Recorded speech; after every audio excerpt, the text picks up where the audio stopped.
August 10 വിശുദ്ധ Lawrence. യേശുക്രിസ്തുവിന്റെ നാമത്തിൽ അഭയം പ്രാപിച്ചിരിക്കുന്ന ഞാൻ വേദനകളെ ഭയപ്പെടുകയില്ല എന്ന് പറഞ്ഞ വിശുദ്ധ ലോറൻസ് വിശുദ്ധരിലെ ഏറ്റവും ആദരിക്കപ്പെടുന്ന യുവ ഡീക്കനും ധീര രക്തസാക്ഷിയുമാണ്. 253-260 കാലയളവിൽ വലേറിയൻ ചക്രവർത്തിയുടെ കാലത്ത് ക്രൂരമായ പീഡനങ്ങൾക്ക് വിധേയനായ വിശുദ്ധ ലോറൻസ് ഒരു റോമാക്കാരന്റെ ഭവനത്തിൽ വെച്ച് ഒരു കുരിശടയാളത്തോടെ ക്രസന്റിയൂസ് എന്ന അന്ധനെ സുഖപ്പെടുത്തി.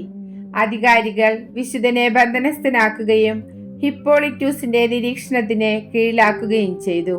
ആ തടവറയിൽ വെച്ച് വിശുദ്ധൻ ലൂസില്ലസ് എന്ന അന്ധനെയും മറ്റ് നിരവധി അന്ധന്മാരെയും സുഖപ്പെടുത്തി. ഇതിൽ ആകൃഷ്ടനായ ഹിപ്പോളിറ്റൂസ് ക്രിസ്തുമതം സ്വീകരിച്ച് രക്തസാക്ഷിയായി. തടവറയിലെ ക്രൂരപീഡനങ്ങൾക്കിടയിൽ റൊമാനൂസ് എന്ന പടയാളി ഒരു മാലാക വിശുദ്ധന്റെ മുറിവുകൾ ഒപ്പുന്നതായി കണ്ടുവെന്ന് സാക്ഷ്യപ്പെടുത്തുന്നു. അധികാരികൾ ക്രിസ്തുവിനെ തള്ളിപ്പറയാത്തതിൽ കോപിച്ച് വിശുദ്ധനെ ചുട്ടുപഴുത്ത ഇരുമ്പ് പലകയിൽ കിടത്തി. പകുതി ശരീരം വെന്ത വിശുദ്ധൻ പരിഹാസരൂപേണെ അവരോട് പറഞ്ഞു, എന്റെ ശരീരത്തിന്റെ ഈ വശം വെന്തു കഴിഞ്ഞു, എന്നെ മറിച്ചിടുക എന്ന്. അവർ അപ്രകാരം ചെയ്യുകയും ചെയ്തു.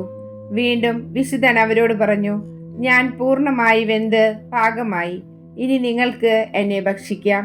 പിന്നീട് വിശുദ്ധൻ ദൈവത്തിന് പ്രകാരം നന്ദി പ്രകാശിപ്പിച്ചു.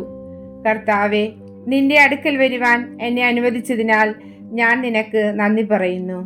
വിമിനൽ കുന്നിൽ വെച്ച് കൊലപ്പെടുത്തിയ വിശുദ്ധന്റെ മൃതശരീരം ടിബുർത്തിനിയൻ പാതയിൽ അടക്കം ചെയ്തു. ഞാൻ എൻ്റെ ദൈവത്തെ മാത്രമേ ആദരിക്കുകയും അവനെ മാത്രമേ സേവിക്കുകയും ചെയ്യുകയുള്ളൂ. ഞാൻ പീഡനങ്ങളെ ഭയപ്പെടുന്നില്ല. പീഡനങ്ങളുടെ ഈ രാത്രി ഒട്ടും തന്നെ അന്ധകാരമില്ലാതെ പകൽ പോലെ തിളക്കമുള്ളതായി തീരും എന്ന് ആത്മധൈര്യത്തോടെ ഏറ്റുപറഞ്ഞ വിശുദ്ധ ലോറൻസെ, മാറിവരുന്ന ജീവിത സാഹചര്യങ്ങളിൽ സ്വാർത്ഥ ലാഭത്തിനു വേണ്ടി ആരെയും തള്ളി പറയാതിരിക്കാൻ പാപികളായി ഞങ്ങൾക്ക് വേണ്ടി മാധ്യസ്ഥം അപേക്ഷിച്ച് പ്രാർത്ഥിക്കണമേ.